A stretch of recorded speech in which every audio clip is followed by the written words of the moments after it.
On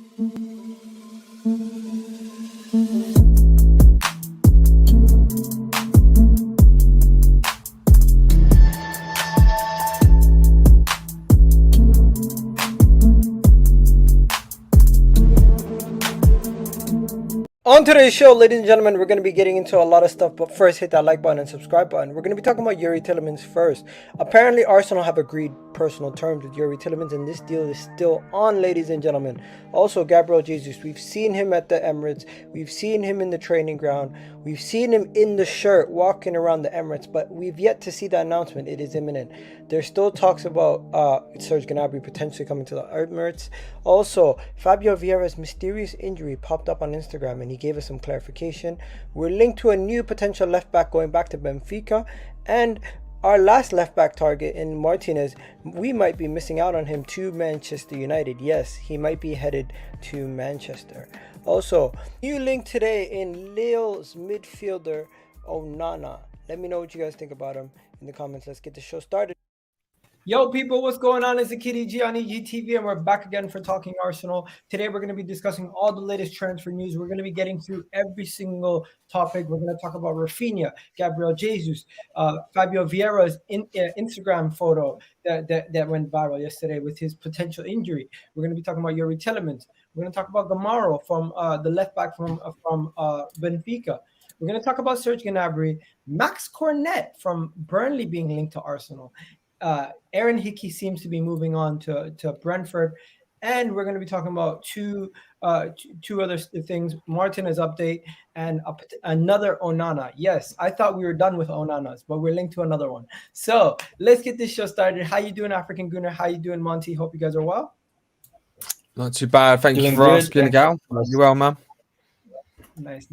African Gooner, you're not feeling so well, so whenever you need to drop out, just message me, guys. Be nice. Yeah, sounds good. You know, Arsenal on a low this week, so yeah, hopefully some energy can be injected back into us in the next couple of days, because I think the fan base needs it. 100%. People are saying Ten Hag is a big factor in the Martinez chase. Man United sometimes just need to move on.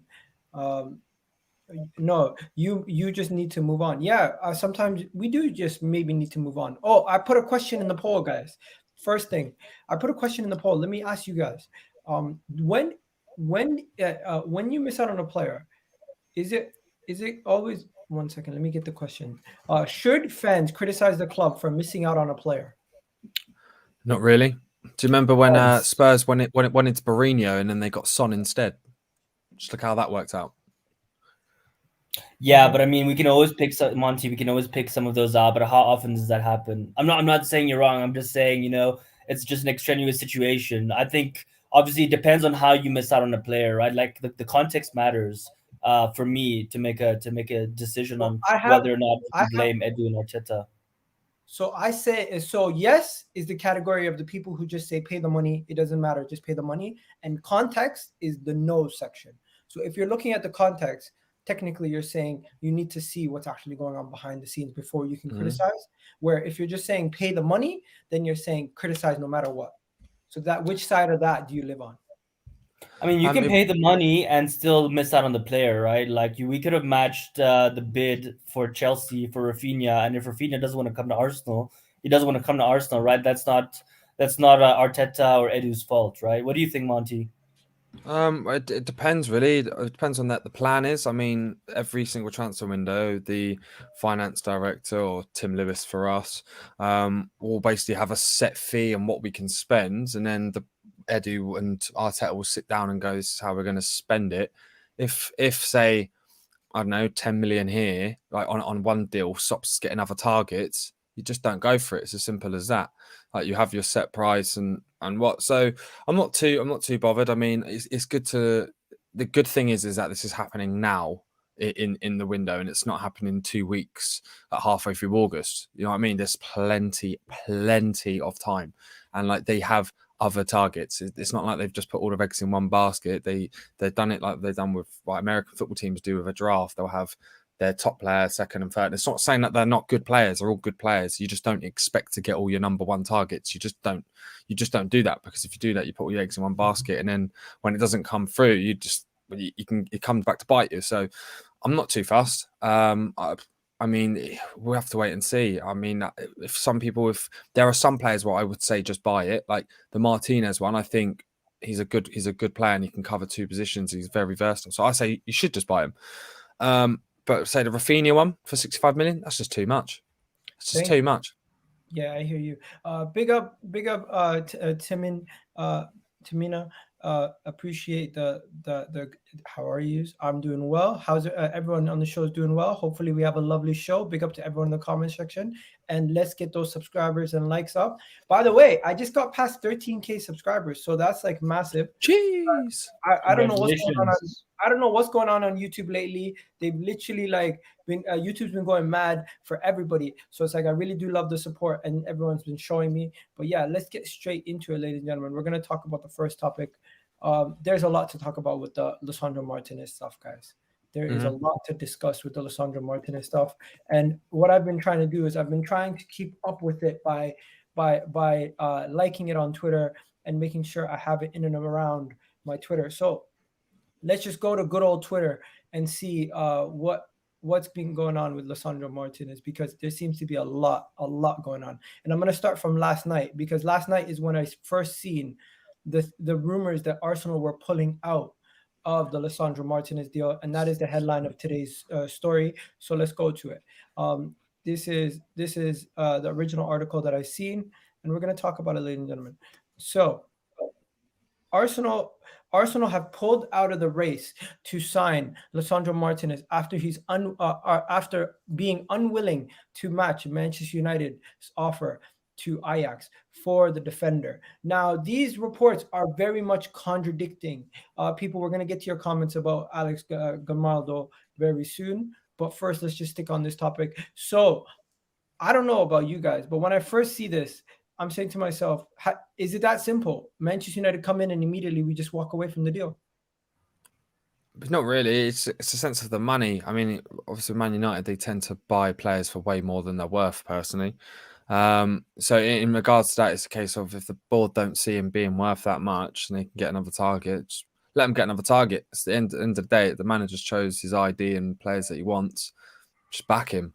Obviously, there might not be a big name that you know, but so look at Tomiyasu. Look what he did. We didn't know him, and he came in and did an absolute wonderful job. So just sort of have some faith, chill out a little bit. It's not like a case of if Man United offer more than we are, it's not a case of he's choosing Man United over him. It's the club just want more money. So that's just business at the end of the day. If they can get more money and cause a bidding war, they'll do that. But if we don't want to get involved in a bidding war, we're not going to get involved. And it's as simple as that. So we'll have to see. But there is conflict in ports as well. That is a case of we might come in again. But again, we'll have to see in the next 72 hours. There's going to be all sorts of movements. So I'm not too stressed on it. Personally, that's just me. I'm not too stressed about this. I think there's other things that we can do. I'm just going to have to wait and see and just trust the manager and his talent ID. Just before you go, African Gooner, David Onstein fully just contradicted that first report by saying Lisandro Martinez sources feel that the Ajax defender has preferences for Manchester United. No decision yet. Arsenal still in the hunt. So that's actually, can I correct that? He didn't actually say he's preferred Man United. They said there is a belief that he may prefer Man United. He doesn't know. David Ornstein does not know and cannot confirm that there is a belief. That is. No one's heard anything from the player. So I'm just clarifying that. Okay. People, hit that like button. It's absolutely free. Talk to me, bro. What you saying, Bab? Yeah. Did you call me Babs? No, LOL. I just seen a notification from Babs' thing on my phone.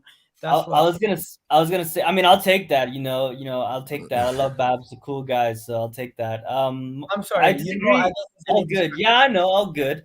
In terms of what Monty said, I disagree, Monty. And one part, though, the part about being patient and waiting, because I've been doing that my whole life, and look at where we are now, right? I've never seen my team win a league title, so like.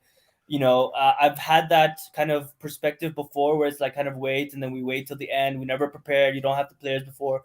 The first game, et cetera, et cetera. And I kind of feel, I felt different this time around, right? I mean, just 2 weeks ago, we were all going crazy. Like it was winter wonderland, right? We couldn't believe what we were reading every day, positive news, et cetera, et cetera. And then now all of a sudden we're missing out on two big targets. Look, I'm not blaming Arteta and Edu. Obviously, there's a plan. Obviously, hopefully, there is a backup plan. I mean, the Aaron Hickey stuff was supposedly the backup plan. He's going to Brentford. I'm not panicking just yet. I'm just like, scars are opening from the past to say, are we going back into the shell? Are we going back to kind of what we were kind of expecting right at the beginning of this transfer window? For me, I don't see him coming to Arsenal. I think regardless if we put the bid in and match United, I just think, with Van der Sar being their technical director, I think that sways it. And obviously, Ten Hag being the coach for United, right? Like, as a player, you're gonna kind of want to go and play with a manager that knows you, that's played you, that kind of gave you your starting berth, right? He's the one who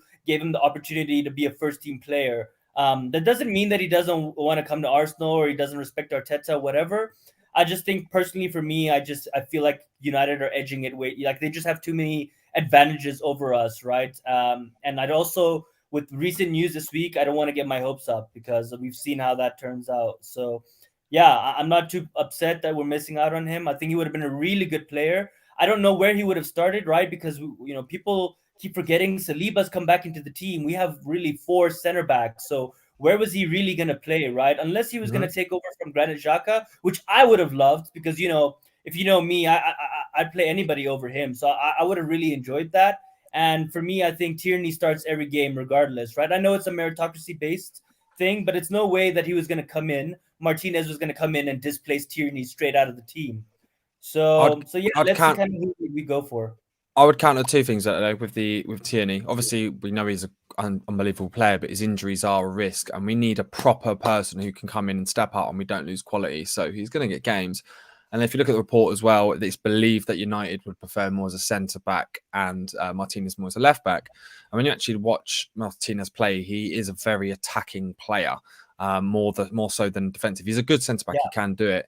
But when you actually watch him, he actually moves forward. So that's why he's sort of happy, not happy, but he's excited by the prospect of the Arteta sort of plan. But what I will say is, yes, the Van der Sar, Ten Hag being at Man United is a big sort of bonus because obviously, like you said, like he knows the system, he knows the player, and it's just easy.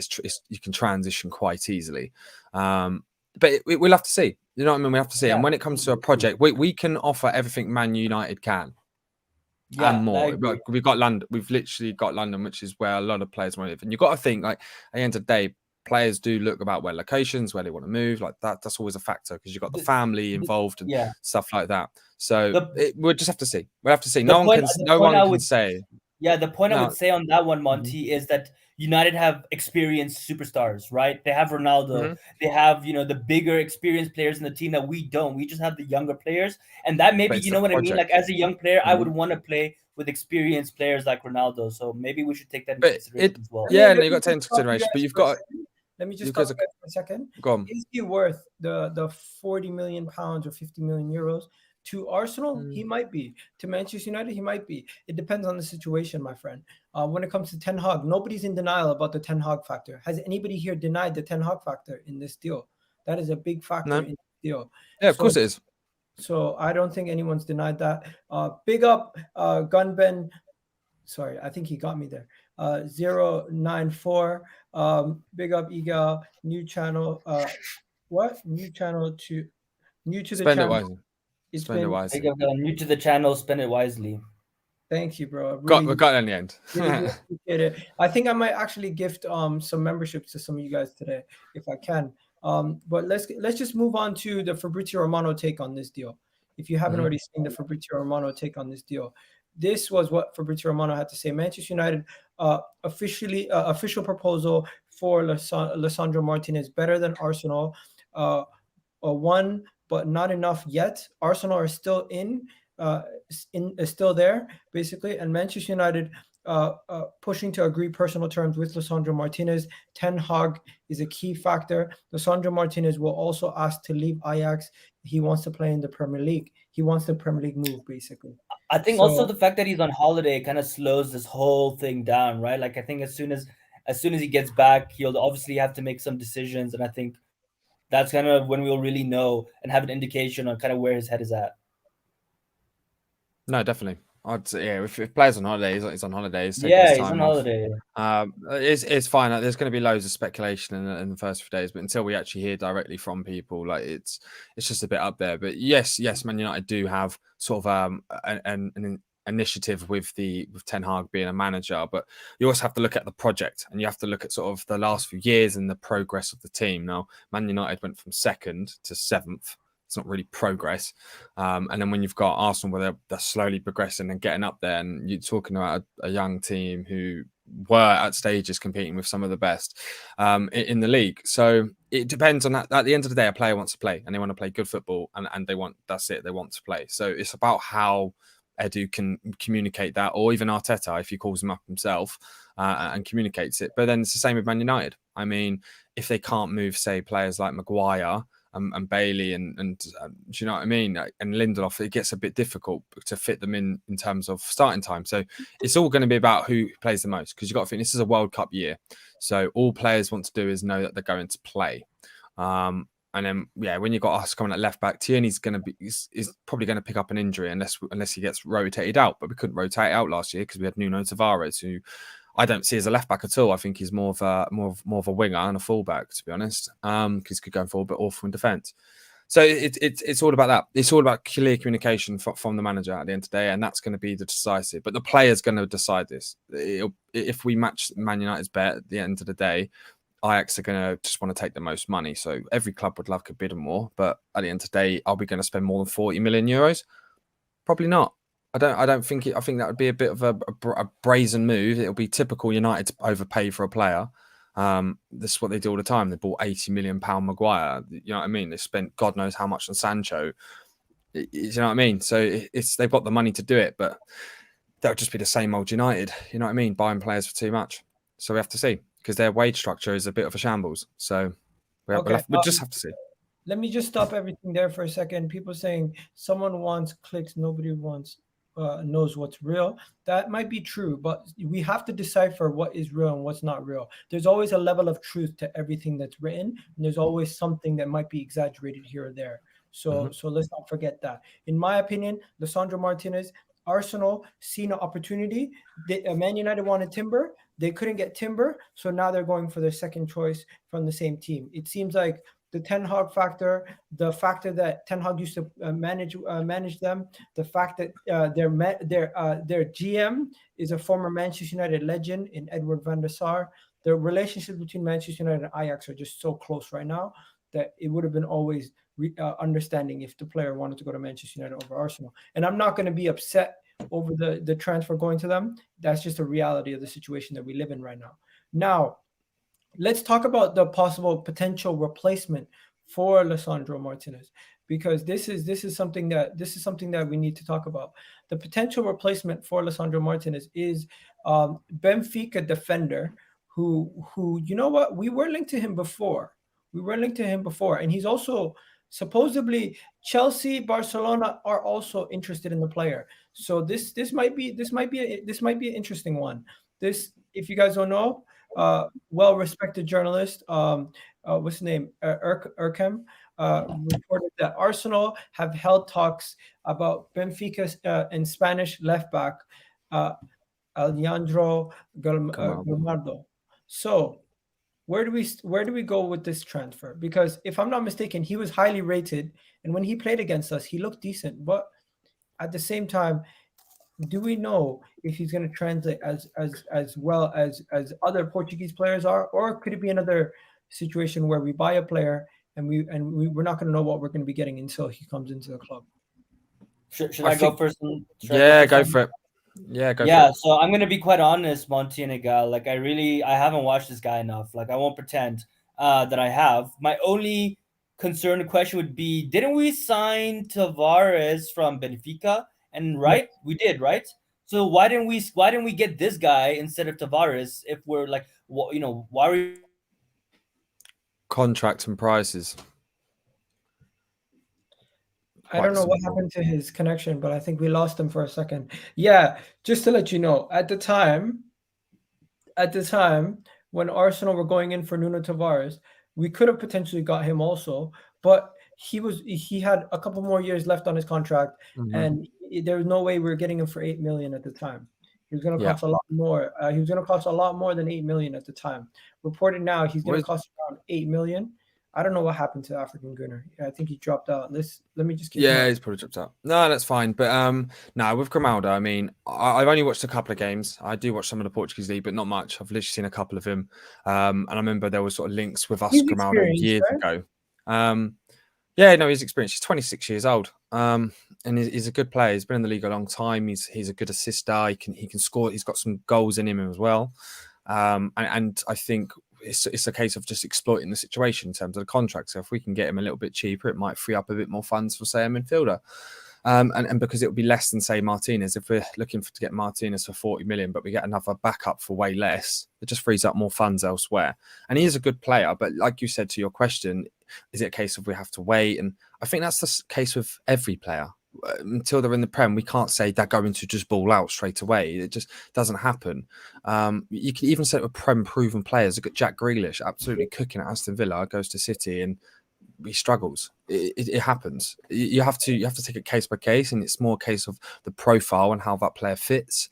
But the one thing I will say about Grimaldo is, and what I have seen, I've only seen him a couple of times, is that he is a very good crosser, and he has very good, he's good at assisting, and has goals in him as well. He's a good disruptor of the ball. So he would be coming as a backup. He would definitely not be a starter. I will say that much. He won't start after Tierney, but he would definitely be a good cover behind him for sure. What was the response? Sorry, we're having power outages, so my Wi-Fi went down. No, I was basically saying just with Grimaldo, obviously with the contract situation, we weren't getting links from last. When to answer your question, you said why did we get Nuno to him? Well, we couldn't get Grimaldo for cheaper because the contract. No, it's not about being cheap or not, player. right? It's about being linked. I don't care about the price. If he is that good, we spent a lot of money in Tavares, right? No, but that's the thing. This is all for cover for Tierney. Tierney is the left back.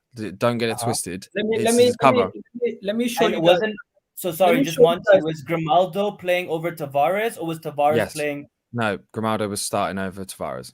Okay. Grimaldo was one of the highest rated left backs. Yeah, he's a good left back. People can say, "Oh, he plays in the Portuguese league. Can't have good players, mate." How many absolute world-class players have come from the Portuguese league? Luis Diaz, Darwin Núñez, even Cristiano Ronaldo back in, you know what I mean? There are players who come from the thing. Just because he played for Portuguese league, they're not good. Bro, shut up. Literally, players, it's all about the profile and how they work at the end of the day. It doesn't matter what league they play in. Who's talking about Arteta in the comment section? I'm so confused. People saying, why people always talking about Arteta? when is the transfer video? Yeah, we're staying on topic. We're talking about transfers.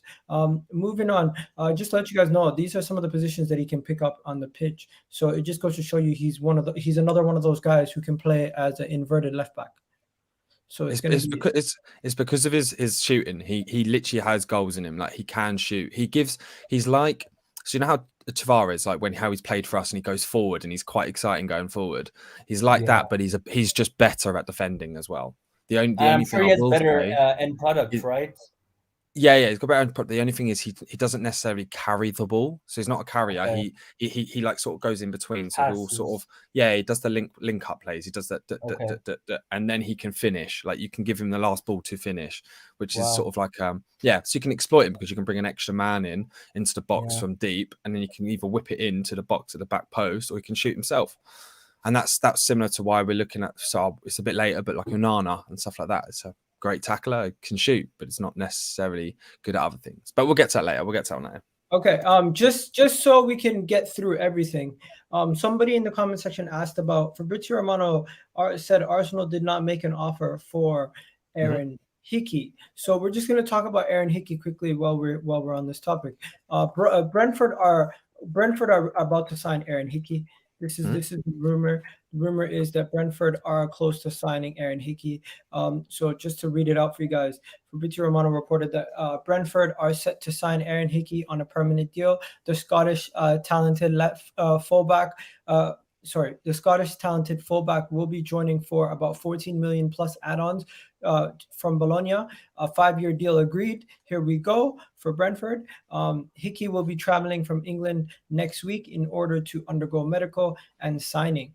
Then I think he responded to a fan in response to one of You missed the it, I think. Yeah, where is it?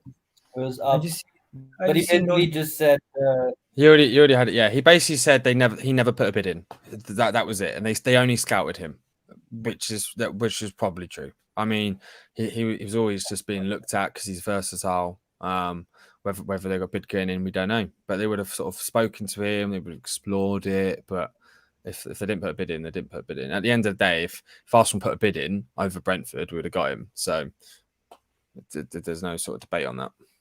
I don't know where it is. Oh, there it is. He said Arsenal have made Arsenal have never made a real bid for Hickey. A lot of rumors, but they just scouted him. Nothing else. Focused on different players and positions.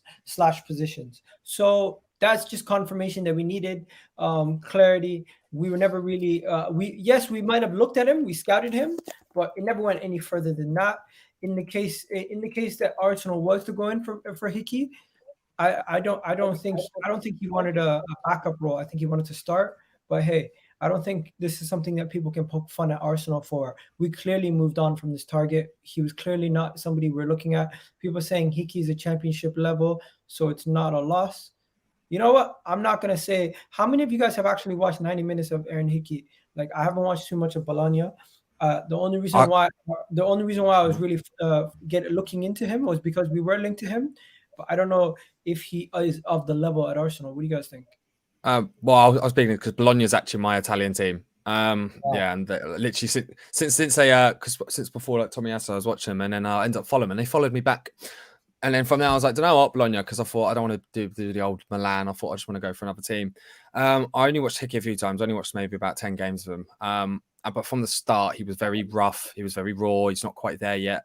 But he was versatile. But the one thing I did see in him was the speed at which he developed. He really came into his own towards the end, and he was getting consistent games.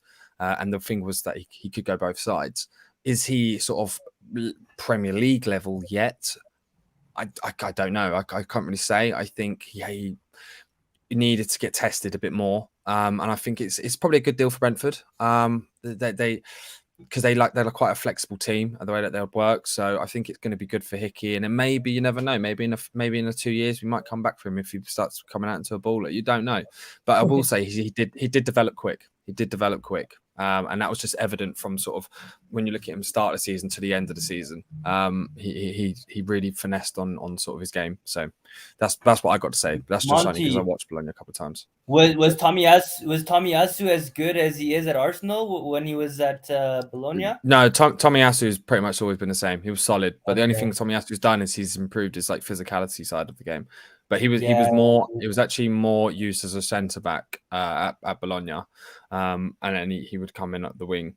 Sometimes. He's amazing. One of my favorite players, so that's why with Aaron Hickey, I was like, look, if we got Tomiyasu from them, this guy must be really good as well. And I haven't watched 90 minutes, definitely watch highlights. I agree with you, looks very raw, but going forward, he loves to shoot as well. He's young, he matched the profile that we're looking for, and I think he would have understood as well, Tierney, he would have respected him as a fellow international, Scottish international, would have respected him. Try to learn his trade, and it would have been a perfect.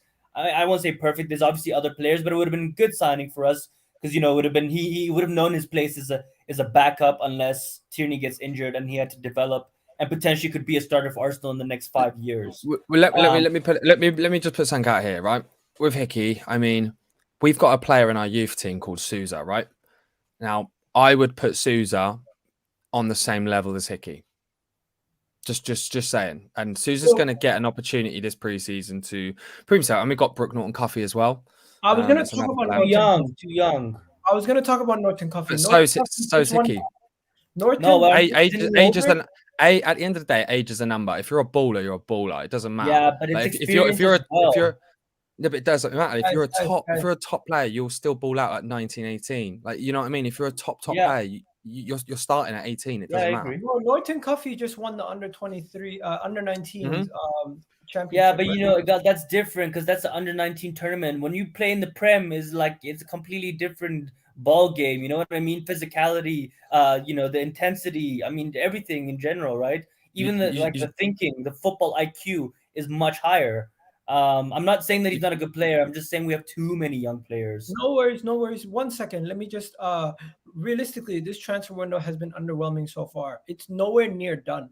This transfer window has just started. Just literally chill. we've signed Marquinhos, Fabio Vieira, Gabriel Jesus, and it's July. Turner, Trusty. Matt Turner, Trusty. Yeah, literally. Then you got contract extension for Eddie Nketiah, Saka's in you wanna talks, really Lieber's in count those. talks, Martinelli's in talks. So like, just chill, calmer. Like, honestly, with the fact that we've done business already and it wasn't even like the end of June, it's good signs. Trust me, Yeah. it's good signs. Saying here, But if in the next 2 weeks we don't see anything, that's when I'm gonna start getting worried. This is a ridiculous take. I'm sorry. Yeah, that's wild. Danny Ings, come on. No way. We've seen him at Liverpool, couldn't produce. We've seen him at Aston Villa, couldn't produce. He went to Southampton, where they play a completely different style of football, and he produced for a season. Guys, Danny Ings, that's a no. Oh, by the way, can I just say as well, just for the Arsenal fans, we had a pre-season game today behind closed doors against Ipswich that we won 5-1, and Eddie Nketiah scored a hat-trick. And it's all Halen Boyd's involved in the goals. Just saying, just put it out there, just in case you didn't know. You know how it is, Monty. Preseason, we smash these teams, we score all these goals. You say that we lost. You say that Hibernian beat us last year. Wait. That's true. Where did you see the article about the Arsenal preseason game? Because I knew we faced. Just go on Twitter. I think it was Now Arsenal who put it out. But yeah, we won 5-1, and it was Eddie Nketiah scored a hat-trick. And I can't remember who the other two. There was all Allen boys that involved in the goals, but it's not that major. At the end of the day, this is a transfer show. I just wanted to let people know who didn't know. Also, who else was playing strike? I mean, him and Balogun. I think Balogun also. Balogun. Balogun. Yeah, I think Balogun as well. Which is interesting. Didn't specify what happened. And Nelson and Reece Nelson as well. Nelson, yeah. He didn't update us on what happened. He just said Arsenal are playing a preseason friendly, and then boom, he just said the score. Yeah. How do you know the score? How do you know what happened? Just look at my retweet. I've just retweeted it, mate. Like, I'm a little confused. Hey, that plug! Yay! How did you get this information? Like, that's what I'm wondering. Well, yeah, must have been from someone, right? A reporter or something. It'll be inside. It could even be George as well. You got to think George, who's king of Arsenal youth. So it's probably right. So yeah, but it's interesting. Anyway, back to transfers. I just wanted to let people know that. Let me just move it on to the Youri Tielemans stuff, because that is the next big thing that we need to discuss. How come we're not in for Gnabry? We're going to talk about that about me. Don't worry. Miguel Aziz set for another loan. Yes, if I'm not mistaken, he's supposed to. He potentially could be going on loan again, but we'll have to wait and see if that continues to circulate. Another person saying, "Get that Now Arsenal off the screen." Shocking account. Nah, man. Now Arsenal's cool, man. He's a cool guy. Sometimes he has some wild takes, but yeah, in general, everybody has wild takes. It's fair. Everybody's got wild takes. Everyone gets cooked eventually. He just gets cooked more often because he has a big account. Now, yeah, that's true. Let's talk about this. Youri Tielemans update. Still no formal offer made, right? Youri Tielemans wants to join Arsenal. Edu's still in touch with his agent. Arsenal have agreed terms and are working on a deal for a year now. But never placed an official bid. So this is the first part to the update, guys. This is a wild update. So this is the first part. What do you guys think so far? Amazing. Personal reaction, amazing. It's good. But yeah, it's just a slow burn. But we've known this for ages. Tielemans wants to come to Arsenal. We've known that. We've looked at him. But I think what there is, and the reason we're not reacting on it now is because maybe, this is my personal opinion, by the way, is that maybe there's a midfielder leaving the club. And if we buy a player before they leave, it becomes a lot harder to sell them. So I disagree, because that player's value is not going to change irrespective if we sign someone. Yeah, it does. No, it changes because no. Trust me, it does. It's business. At the end of the day, right? If they are no longer your number one pick in midfield and you bought a new one, they no longer hold the value to the club. Let me just stop you guys. That's business. That's just sales. Stop for a second. Everybody who's watching, we have 366 of you guys in the chat. Let me know your thoughts about the Youri Tielemans deal, and don't forget to hit that like button. How do we only have us? Not even 20% of you guys have hit that like button yet. Hit that like button right now. It's absolutely free, and we're gonna go to the next point. Just bear with me, guys. Does this give you Madison vibes? Because I don't think it does. I think the Madison situation was a lot more like hush hush. This situation, we know that personal terms have been agreed. We know that the club has been speaking to him for a year, and we've been hearing about Youri Tielemans for well over like 6 calendar months. Can I address some of my points? 1 second. Where Madison just came out of nowhere like a bull in a china shop, and then boom, it disappeared immediately after we signed Odegaard. Cool. So yeah, no, a couple of points. The first one is this has always been my priority before Raphinha, before Martinez, like rumors and stuff. Tielemans has always been my first priority because, again, as I said, I want Xhaka out the team. For me, I obviously we read like last week that we put this kind of on the back burner because it wasn't a priority and we're focusing on Raphinha and Martinez. Now that those are dead in the water, why haven't we put in a bid, right? If we've been scouting this guy for a year, right, we could have at least tested the water and put like a 20 million bid or whatever just to see kind of what's happening, kind of get a feeler out there, right? And then in terms of what Monty was saying, bro, he's I think we signed Vieira, and that already for me Vieira starts in this team. So irrespective if we sign another midfielder or not, I don't think that changes the price of any of our midfielders. That's just me. I don't think Xhaka goes for more than 20 million, regardless of if we don't have a midfielder or we do or not. I mean, that's his price. I want to ask you real quick. If you think Vieira starts in the team, where are you putting him in the team? I'm playing him on the number 10, and I'm putting Odegaard in the 8 next to Partey. That's me personally. I'd even play El Neni over him. Odegaard as an 8 does not work, and we've seen him get exploited twice there. If they're going to do it, they'd have to change formation to 2 10s and a 6. Just saying. But Vieira could even go at right wing. He can go at right wing. So don't forget that. I would force him in just to get Xhaka out the team. That's just my perspective. And as I said, I'd play El Neni as well with Partey. And also with Tomiyasu and Tierney back in the team, you know what I mean? I think defensively we're way more solid. I don't think we're going to be able to. We're not going to defend as much next season. I think we're going to have way more ball possession, especially with the players that we're targeting. I don't think that we're going to be defending as much. So that's just my opinion, though. Quick question to Monty. Ismail Assar, yes or no for Arsenal? I mean, I like Ismail Assar. I mean, he's a baller at Watford. I think I like him, but I wouldn't take him. But he's a good player. Does he really fit our profile? He's a Pepe. I was about to say that. He reminds me of Pepe. He doesn't take the ball in the one and go. And also, with Jesus, can I just answer Sasina's comment? We're gonna talk about it in a bit. Don't worry about it. Okay. Let's just get back to this people saying, what does Ben Jacob know? Ben Jacob is really summarizing everything that's been going on with the Tielemans thing. That's why I'm showing his tweet, because he's really done a good job of just summarizing everything that we already know and formulating it in a good tweet and then adding some new information at the end. So what he said is the Fabio Vieira arrival does not rule out Tielemans. Arsenal are still deciding whether to bid. Erik ten Hag is interested. Tielemans was actually a Ralph Rangnick target, but did not want to join Man United under him. Okay, I don't know how accurate that is, but we'll have to wait and see. Then he says, if Arsenal reach an agreement with Leicester, I'm told Tielemans will sign, but for now, Arsenal haven't decided.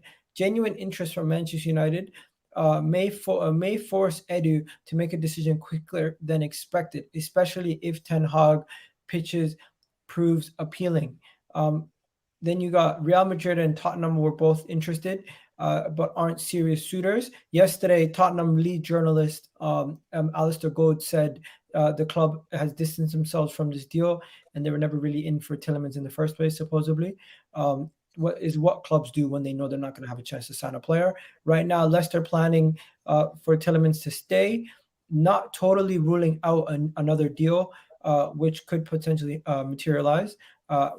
Which still could come if other offers don't materialize. And then finally, here is the part where I kind of got a little bit shocked by. Growing feeling that Newcastle would now enter the race could enter the Tielemans race too. Dan Ashburn's has already made inquiries. The challenge for Leeds would be trying to convince Tielemans and how he would fit into a midfield with Joe Linton, Bruno, and John Joe Shelvey. This is one to watch. Well, obviously Shelvey would be left out, but yeah, no, I wouldn't worry too much about Newcastle. Just being real, like, don't worry about them for another couple of years. They're a thing to worry for the future for sure, but they're in a African Gooner go because he's gonna have to head out in a couple minutes. Yeah, of course. Yeah. No, I agree with Monty. I was Monty. Gal and I were speaking about it before. Everyone is gonna be linked to Newcastle because they have so much money. You know what I mean? They could buy anyone. They were linked to Neymar. Why would Neymar go to Newcastle? Right? Like, it's just hilarious. So, yeah. I mean, honestly, as I said, in terms of me, I just want a midfielder, right? If it's Tielemans, Fabian Ruiz, whoever it is, I just need another midfielder to come into the team. Then I need another left back, or I guess a left center back that can play left back, whatever the case is. A versatile player that can play a couple of positions. And then if we want to go buy a winger like Gnabry, I think that's going to happen near the end of the summer for me. And hopefully we can get him on a cheap. That would be my strategy. I agree with this comment. I would go for Fabian Ruiz, but I don't think we're going to go for him. Big up African Gooner. Thank you for coming on, bro. Really do appreciate it. Guys. Great, man. Have a good one. Don't know. What do you think quickly on Tielemans before we move on to the next? On Tielemans? What, just as the transfer as a whole, or just sort of the process of where we're at now? I'm hearing Newcastle. I'm hearing Manchester United. I mean, where do you think he's going to end up? I mean, if he was going to end up anywhere, I think it would be Arsenal, just because we have been linked for him for so long. I think it is just a case of waiting on other transfers before we sort of trigger it for Tielemans. But at the end of the day, it could be another instance of like a Maddison sort of behind the close scene smoke screen. But I doubt it. I do doubt it because of the way it's came out, the way it's been discussed by a lot of people. I don't think it's quite right. I could see him at Arsenal. I think he would fit in well, but I think it does rely on maybe shipping some players out in that position. So we'll have to wait and see. But I would like to see him at Arsenal. I would also like to see Fabio Ruiz. If we get any of them, I'll be happy. At the end of the day, they're both great players. Bro, I would take Fabian Ruiz in a heartbeat. People in the comment section. What my next question is from a comment earlier. He said, "Why not announcing Gabriel Jesus?" Now, in my opinion, we haven't announced Gabriel Jesus because it's the weekend, and if the club's going to do an announcement, they're going to do the announcement on a weekday. But maybe that's just me being silly. Maybe they had their opportunity to announce it, or it could be because of the leaks video. They could actually be doing an internal investigation to find out who actually leaked it, and that's maybe what's holding it up. You never know. Yeah. I mean, I wouldn't say it's the latter. I mean, they are very tight on leaks, though. They are very, very tight on leaks. And I know someone who actually works for Arsenal. When they tell me stuff, it's extremely tight-lipped. So that's why they don't sort of give out any information. Now, in regards to why I think the deal is, you've got to look at Nketiah. And that's why Richarlison, when he got announced, he had to wait on work permits. Now, that is probably what's taken in place right now, is the process to get a work permit for Gabriel Jesus. So everything's probably pre-planned, and they're just sort of processing that. It takes a while. It just takes a while. But don't worry, we've literally seen him in an Arsenal shirt. So just relax. Relax. We've seen a video. He's in an Arsenal shirt. It's a marketing process. I won't be too worried about it. But I would expect to see it in the next few days. I would expect to see it in the next few days. Okay. People saying, please, Arsenal news. Okay, so if we're going to do Arsenal news, you don't want to see Raphinha news because Raphinha is not going to be an Arsenal player, but he's most likely going to end up either at Chelsea or Barcelona. That's nothing really that I really want to speak. I don't really want to speak about Raphinha much, but do you have anything to say on Raphinha? I mean, he's a good player. Is it the end of the world that we missed him? Not really. And the thing is, honestly, this is the anecdote I'd use, and it is from the mob on the other side of London. I remember 2015, 2016, when they were linked to Mourinho, and they said, we haven't got Mourinho, so they started going for Heung-min Son instead. Well, just look how that worked out. So just don't worry about it too much. There's other wingers out there. At the end of the day, there's literally plenty. So I wouldn't I'm not too stressed about it. At the end of the day, I think he'll probably go Barca more than Chelsea. I think he's just twerking for both clubs and delaying it to get Barca to do some savvy accounting so they can free up some funds and get their investment in through their funding. So yeah, I'm not too fussed on it, to be honest. Great player, Great player. Is what it is. Okay, new potential signing, ladies and gentlemen. New potential signing from our feeder club, Lille. We love buying players from Lille, ladies and gentlemen, so might as well get a midfielder from Lille. Arsenal have met with the entourage of Lille midfielder AMADOU ONANA, a player who has shown interest in for a long time. Onana has also offers from other London clubs in the Premier League. Onana is a midfielder who is of the ilk of a similar midfielder. You can see here more information on that. Onana is 20 years old, Belgium international midfielder, cost reportedly around 9 million here in this AFTV video. That's what they're saying. But yeah, so Onana, my question to you guys is thumbs up or thumbs down. Do you know much about Onana? Do you know much about Onana? Lille's ever because we've been linked to Lille. I've actually been watching quite a few Lille games. I think they're quite cool. I've only seen them a few times. I don't watch the French league every week, but if there's a game on and it's Lille and it's a good game, I'll watch it. There is a few things that he needs to improve on, certainly. But what he is exceptional at, and I mean genuine exceptional at, is his tackling. He's so clinical with it. I mean, he would be a 6 in my opinion. I wouldn't see him as an 8, but what he does, he's a very similar profile to Partey in the sense that he can take the long shots. He's got good pops from range, but he's an exceptional tackler. But the one thing he does need to work on is like progressive passes, moving the ball forward. But if we're going more for just a player to sit in front of the centre backs and just be a wall, oh, he's perfect for that. He's absolutely perfect for that. He is very difficult to get past one-on-one. That's what I've got to say. People are already starting to sing the Onana song. You know what? That is funny. I seen some player profile links, some photos of the player profile and how he would perform potentially. So, in my opinion, people compare him to Tchouaméni. I don't know if you already said that, but they say Tchouaméni. no. No. They say he's like a B-Tech version. Not. So right now he's 20 years old. He could potentially go to that level. We don't know, but his he hasn't got the attacking ability. Hasn't got it. His defensive wall. Okay, so he's more of a defensive cover. Would you take him as a Sambi Lokonga upgrade, or what is it like? Because Sambi Lokonga is rated higher than him. Am I wrong? In sort of Belgium, yes. But Onana's had the starting. He's played a lot of games. Do I rate him higher than Sambi? I think that's a very difficult question. I've not watched enough of Onana to say that. But I do rate Sambi quite highly. I think it's difficult. I think they're both quite similar. So I'm not really too moved on this link personally. I think it's more of an opportunistic link. So if a deal can come up for the right price, why would they not go for it? But yeah, to people to link him to Tchouaméni is a bit wild, because he definitely doesn't have the attacking output, but he does have long shots. He can shoot from range. That is one thing I can say. Like he's like Partey in that sense, but he's way more accurate. Way more accurate. You know what? We're gonna have to do a full scatter report on him very, very soon. Let me just check FB ref Onana, because I don't know enough about him. So I'm gonna have to. Yeah, he's good. He just needs to improve his passing. He just needs to improve his passing. But the thing is, the way he's used at Lille is to disrupt play. He disrupts the play, picks it up and passes it back to the centre back, and then the centre back will then shift it out to the wing, and then they'll move it up. They'll move it up that way. He's not a pass it to him in midfield and then he ships it up forward. He doesn't really do that. He's more. His passing stats are in the low percentiles. Yeah. But his defensive stats are in the high percentiles. That's what I mean. He's an exceptional tackler. Exceptional. You're spot on. The numbers back up your point. Okay. So that's enough about that signing. Does anybody in the comment section know a little bit about him?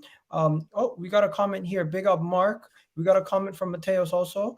I'm gonna get to your comments in a second, guys. Yeah, exactly. So let me just go to Mateos first. Yes, my brother. Iga, I love the show today. Arsenal fans, just chill. The club got plans. Big up Mateos for that super chat. Really do appreciate it. Another one here from Mark Hindis says, very raw. Under the right environment, manager, he would be very, very good. Liverpool, West Ham have an interest in him too.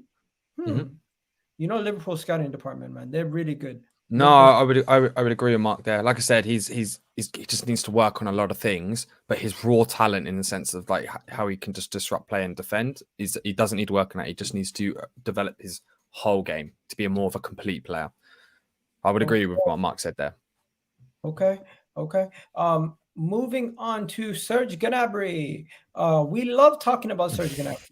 We absolutely love talking about Serge Gnabry, to the point where I get a comment about Serge Gnabry every goddamn video. I think I've gotten a Serge Gnabry comment today already. So let me just show you guys a couple tweets about Serge Gnabry.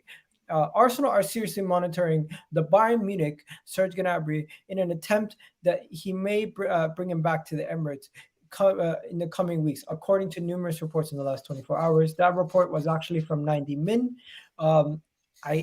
This report was not that strong, as you can see. But yeah, it looks unlikely the player would extend his contract. Unclear he would be open to the move.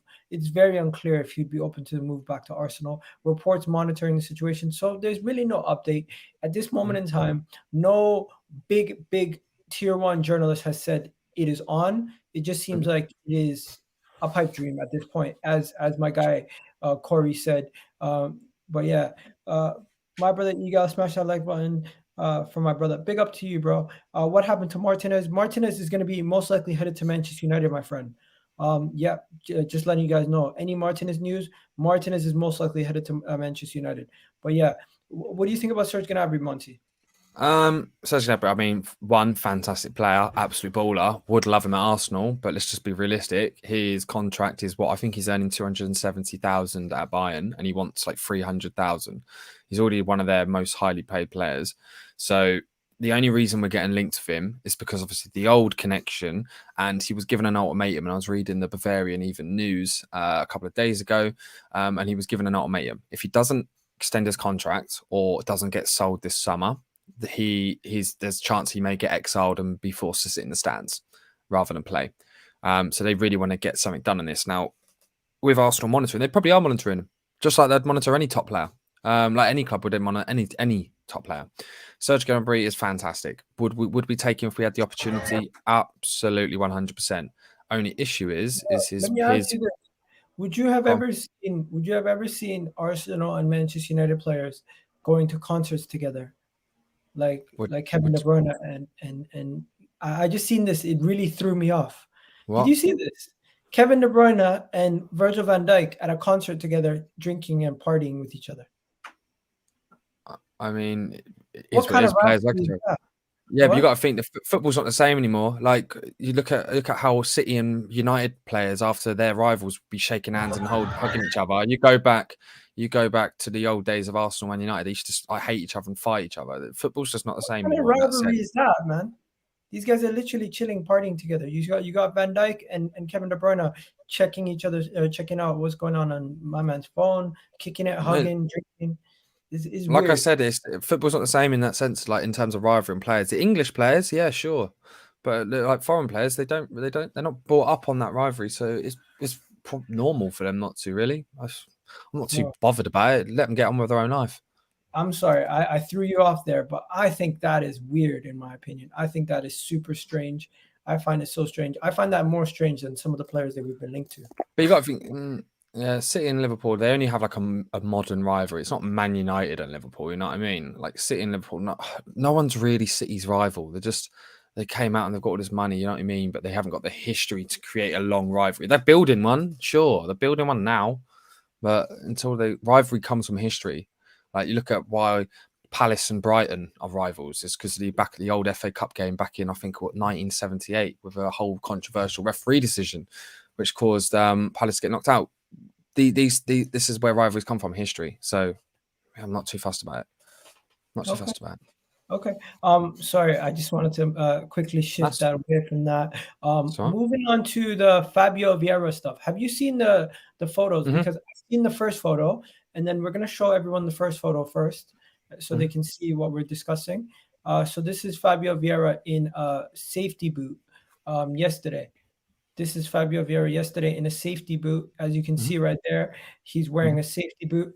And when I first seen this, what was your raw reaction when you first seen this? Because I was on stream when I first seen this, and I was like, when did he get injured? What the hell? When did he get injured? And then he went out of his way to give us a response. Like, how nice, right? I was really happy that he responded quickly, shut everything down, and just said it's for protective reasons, precautionary reasons, or something like that. Let me go to it. A lot of players do that. Look, and the only one I can think of that does it quite a lot is Kane. If Kane gets a niggle, they tend to put him in a protective boot. It's just what you do.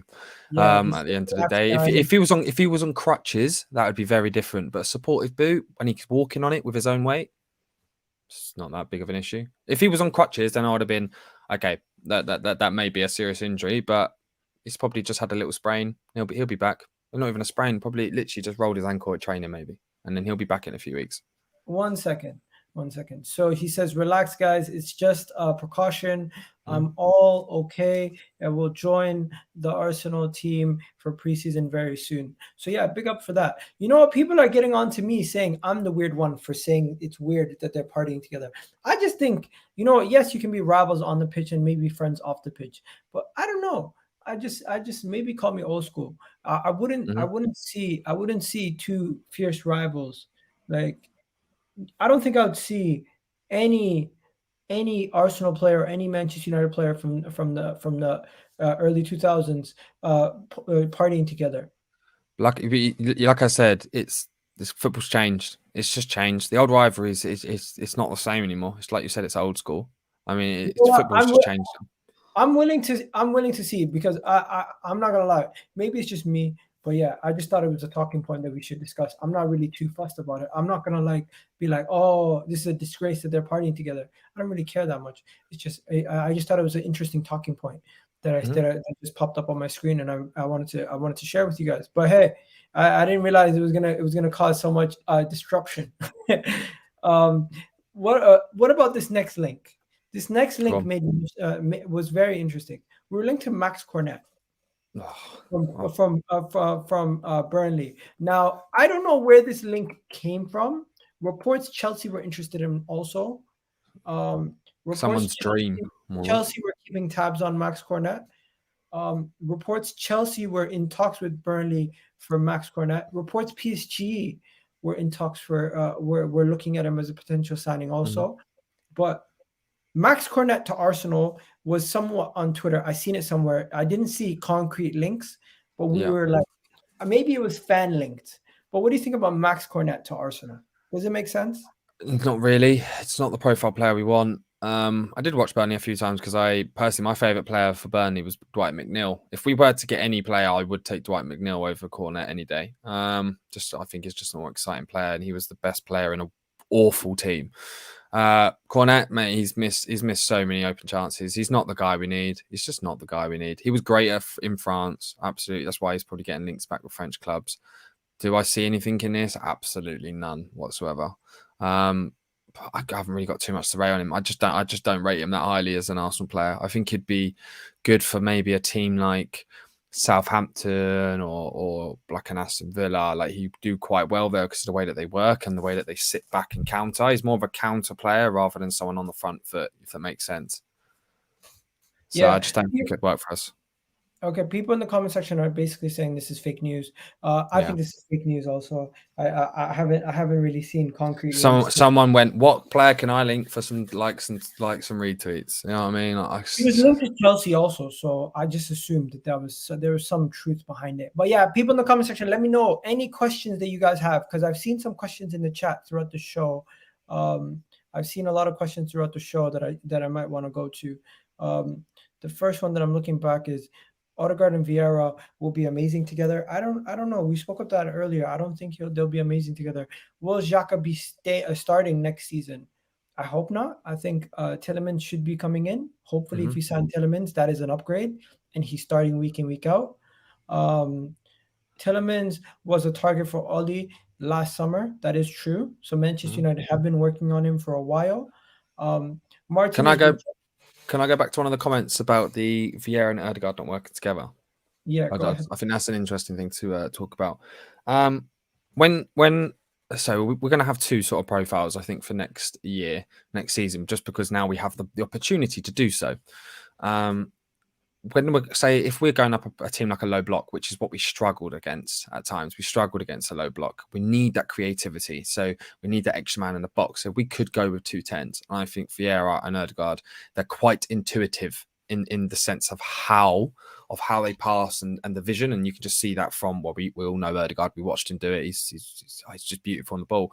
But Vieira as well, he's the same thing. Just look at the stats, look at his progressive passes and the way he used to open up. And everyone's watched his YouTube. The passes he can do, I think they'll both be great next to each other, personally.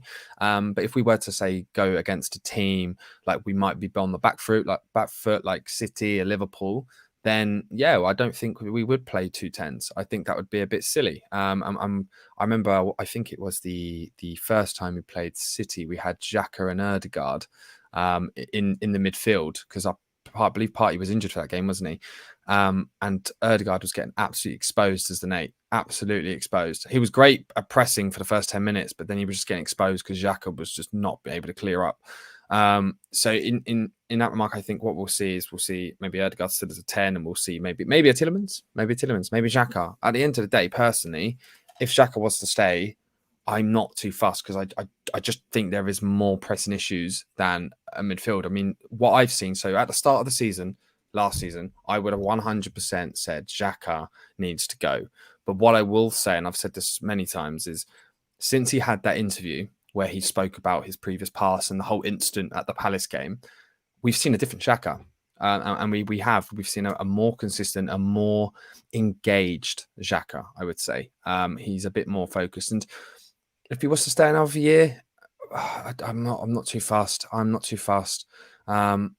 There's other more pressing things, like getting rid of Pepe is definitely one of them. We need to get that off the wage bill. And I've actually seen some news on that as well. We've been trying to get some buyers, and it's not looking likely. So it's looking likely we're going to have to sort of take an L and put him on loan. Let me just stop you there. Noah Lang, we were linked to him a couple of days ago. Would you take him? I personally wouldn't. Noah Lang, man, I think he's a wonderful person to watch. I don't know if you've watched Noah Lang, but my God, is he fantastic? He's people say like he's similar to Neymar, and he is in a sense that he's quite flashy. He's a little bit showy, but he's exciting to watch. The one thing he does have an issue with is that he's got a little bit of an ego. Now, that's not actually necessarily a bad thing to have an ego. Sometimes you need a player with an ego, because you need a player who backs himself. The only thing is what you can't do is just argue with the manager. Now, the manager could have a player with an ego. That's absolutely fine. You know what I mean? But it's just about how you carry it. To be public about it, I think, is a bit too far. But in the club, yeah, sure. I'll take him. I think he's class. If Arteta genuinely goes, yeah, this is how I can see you coming in. Lang is a diva. Arteta ain't on it. So his attitude. Yeah, no, that's what I mean. Yeah, his attitude is a bit of an issue. There's some people saying Vieira is also underrated in defending. He tackles a lot. Okay, I didn't know that. Xhaka and Bellerin next season. I think Bellerin will be moved on, personally. Yeah, no, definitely. Moved on. Tielemans will go to Arsenal over United. Yes, he's dreamed of playing for Arsenal, supposedly. He's a big fan of Arsenal. So reportedly, he would be picking Arsenal over United. That is on the card. Egal. I think just as a profile, it works well. Like, I think Tielemans would just fit better in our system, because he is a very good left 8. He's a very good left 8. Let me just talk to the comment section. They keep asking me to be humble. Guys, it's not about being humble. When I'm on the football terrace and people are coming for Arsenal, I'm gonna defend the club. That's just how it is. Even when they're talking absolute nonsense, especially, I'm gonna defend it. Like the other day, did you guys see what Johnny was trying to do? Johnny was trying to come at me and say, why is Arsenal more of an attractive club than Tottenham? But instead of saying that, he said, why are they a more attractive club than Man United? And I'm like, I never said Arsenal's a more attractive club than Man United. Full stop. I never said Arsenal were a more attractive club than Chelsea. I never said Arsenal were a more attractive club than Liverpool or Man City. I said that players would come to Arsenal over certain clubs in the situation if we can offer them certain things that you can't offer. That's the reality. And this whole thing about being humble, it's not about being humble. Yes, I do get targeted at times, but it's because, of course, they know if certain people can get a reaction out of me, they feel like they've won. And I don't let certain people get a reaction out of me. That's just how it is. That's just how it is. But yeah, I don't know. Have you been on the terrace before? Yeah, I've been on terrace. I was on there the other day. I was on there the day with Terry about the news. I've been on a couple of times. Good guys. But yeah, no, we're talking about Chelsea, and they were saying how they're going to get Raphinha, and it is what it is. I don't think they will. I think it's just going to be Barcelona. I think it's just been twerking for both of us, because at the end of the day, when I look at a deal and we put in a bid like this and whatever, it should be wrapped up by now. This whole Raphinha saga, with it being going on this, it should have been done by now. You know what I mean? And the fact he is just waiting, and you best believe, because Deco's been in and out of that Barcelona office, left, right, and centre. And I said, I literally tweeted this from maybe 2.5 weeks ago now, because I was reading an article all about the finances of Barcelona and stuff. They're trying to raise up to about 700 million euros through their valuation of their levers, right? If they don't quite reach that, then they can't really afford the transfers. And just because they've had this 100 and whatever million, 200 million input, that doesn't mean anything yet. They still have to pay off a lot of other things first to balance the books. But what it is, and I've said this over again, they need to do some very savvy accounting and auditing. It's not impossible. It's just very difficult, and it takes time. So that's why Raphinha is just delaying everything. Let me just stop you there. Hussam, big up to Hussam, guys. He just hit 5K on YouTube. Big up to Hussam. Go subscribe to his channel if you haven't already done so. Also, he's saying Tielemans to Arsenal. Football wars. There you go. He's saying Tielemans to Arsenal. I think it will happen, bro. We're talking about this whole thing today. Tielemans, it's most likely going to happen. It's just once we bid, we're going to see if Leicester accept it, because the player is on board. Personal terms agreed. Everything's already done with the player. But yeah, well, they supposedly want 32 million, and we only want to spend 25. But what I think would be interesting, and this is just to go back to quote what Arteta said in the last press conference. He says, "We have certain resources, not unlimited, certain." That's the quote.